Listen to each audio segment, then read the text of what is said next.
Hello everyone, and welcome to Horticulture and Homes. We've had a very wet spring this season, and it's been tough to get out in the garden. So today I thought I'd do something indoors related to horticulture. Today I wanted to talk about seed storage.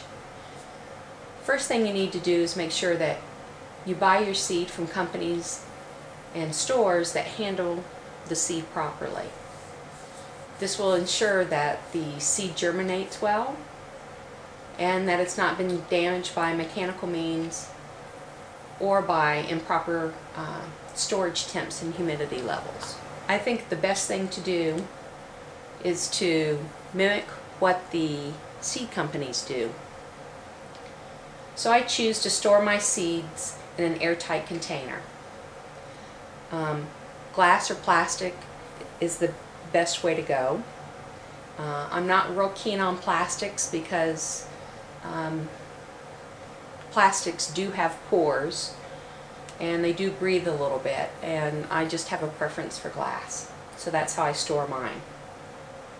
You can also store your seed in Mylar bags, but if you're in and out of these bags often, it's difficult to keep them sealed because you're having to cut off the top of the bag and reseal it over and over. So that's kind of cumbersome. I still prefer to use the glass jar. Okay, so what you need are your seeds. And when you buy your seed, you need to turn the packet over and you need to read on the back somewhere. There's going to be a date and a lot number.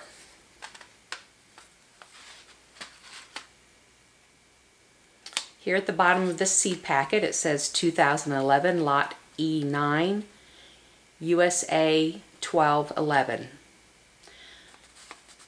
Okay, the 1211 is when these seeds were packed in December. They're seeds from the United States, so that they're going to have their country of origin on here. And then this is the lot number of when that tells the company that packages them when they were packaged.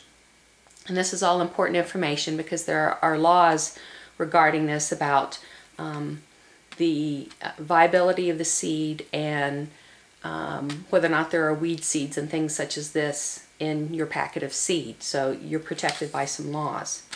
So you buy your packet of seed and you bring it home, or you purchase it through mail order. I take a wide mouth canning jar,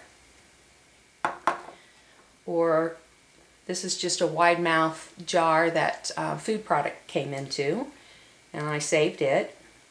And you put your seeds down into the jar along with a silica packet. And the silica packets you're going to find in your shoe boxes when you buy shoes. You can also use the little plastic tubes that absorb moisture that you'll find in your pharmacy prescription bottles usually. So, you know, but if you use those, I'd use 2 to 3 of those to every one of these silica packs. So make sure you have a silica pack in the jar that's going to absorb any extra moisture. And then you need to keep these in a cool, dry, dark place. The best place is the refrigerator.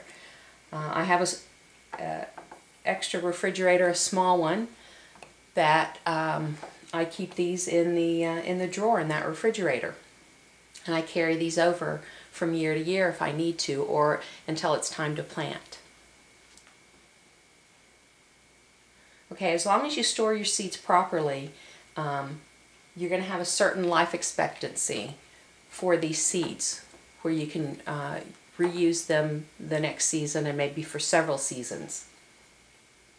And I wanted to tell you about that.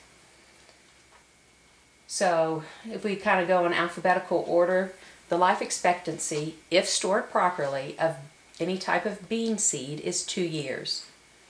Beet, 3 year. Brassicas, such as broccoli, Brussels sprouts, cabbage, cauliflower, kale, and kohlrabi, 4 years. Carrots, 4 years. Celeriac, 5 years. Celery, 5 years. Corn, 2 years. Cucumber, 6 years. Eggplant, 5 year. Leek, 3 year. Lettuce, 3 year. Onion, 1 to 2 year. Parsnip, 1 year. Peas, 2 years. Peppers, 5 years. Pumpkins, 6 years. Radishes, 6 years. Salsify, 2 years. Spinach, 4 years. Squash, 6 years, and that includes winter and summer squashes.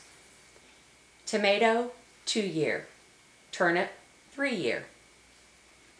So this will give you a guideline of how long to keep your seeds. Now, you can keep seeds longer than that. That can still be viable, but the germination rate may be reduced because of storing them that extra amount of time.